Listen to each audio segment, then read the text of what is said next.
Hello, fifth grade. I just want to make a really quick video about triangles because there's a lot in our unit about triangles. I'll go over the names of triangles as well as how to find the perimeter and area of triangles. If you think you already know about the names of triangles, you can move along to the area and perimeter of triangles just by speeding up the video. And you can always go back and rewatch and rewind and go back and everything else. But let's get to it. For triangles, we can name them based off of their sides. There's three different names based off of their sides. We can call them equilateral triangles because all the sides are equal and thus all sides are the same and are called equilateral. There's also an isosceles triangle. I want to highlight the word iso and isosceles. Iso means one. So one side is different than the others. That's why they call it an isosceles triangle. But this also means that two of the sides are the same. So if two of the sides are the same and one of them is different, we call that an isosceles triangle. For a scalene triangle, this means that all the sides are different lengths. Now, isosceles, scalene, these are some weird words, so I'll give you a hint to try to remember scalene. A scalene triangle is kind of scaly and gross. All the sides are different. That's how I remember that one. You might have a different way to remember all of these, but that's just how I remember those. An equilateral triangle has all the sides the same. We can see how if we take out the sides, they're all the same length. An isosceles triangle has two of the sides that are the same, but that means that one of the sides is different. An isosceles. A scalene triangle has all the sides are different. All the sides, if we take them out of the triangle, are different lengths. But we also name triangles based off of their angles. We have acute triangles, which means that all of the angles inside of the triangle are smaller than 90 degrees. A right triangle has a square on one of the sides, telling us that is definitely a right angle. So this would be a right triangle. We also have an obtuse triangle because one of the angles is bigger than 90 degrees. In a triangle, if it's an obtuse triangle, only one of the angles can be obtuse. There's no way that a triangle will be able to have two obtuse angles and still be a closed shape. It's not possible. So if it has one obtuse angle, we call that an obtuse triangle.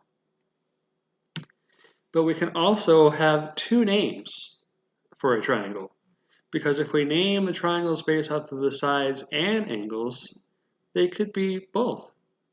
So this example shows an acute triangle because all the angles are less than 90, but it's also scalene because all the sides are different lengths. This is a right triangle because it tells us it is a right angle, but it's also scalene because all the sides are different. This is an obtuse angle because the angle at the bottom shows a angle that's bigger than 90. It's also scalene because all the sides are different. So they could be two different things. They could have two names. This could be an acute scalene or a right scalene or an obtuse scalene, but they're both names are correct. This goes for all of the sides and angles for triangles. All triangles could have both names, except for an equilateral triangle. An equilateral triangle will always be an acute equilateral triangle. There's no way that we can make a 90-degree angle and still have all the sides the same. There's no way that we can have an obtuse angle and have all the sides the same. It just wouldn't work. So the equilateral triangle will only be an equilateral acute triangle. All the other triangles, though, may be different depending on their angles. So how do we find the perimeter of a triangle? This should be super easy. I'm not going to spend a lot of time on it. Whenever it says perimeter, Whenever we find the perimeter, all we do is add. All we're going to do is add all the sides. Add all the sides and you'll find the perimeter every single time. Perimeter should be fairly easy. We add all the sides. If they give you a decimal or a fraction for the length of the side, we have to remember our skills to remember to add those numbers. But if we add the numbers, we'll find the perimeter. The tricky part for finding the area of a triangle is in our equation. This is the equation for finding an area of a triangle.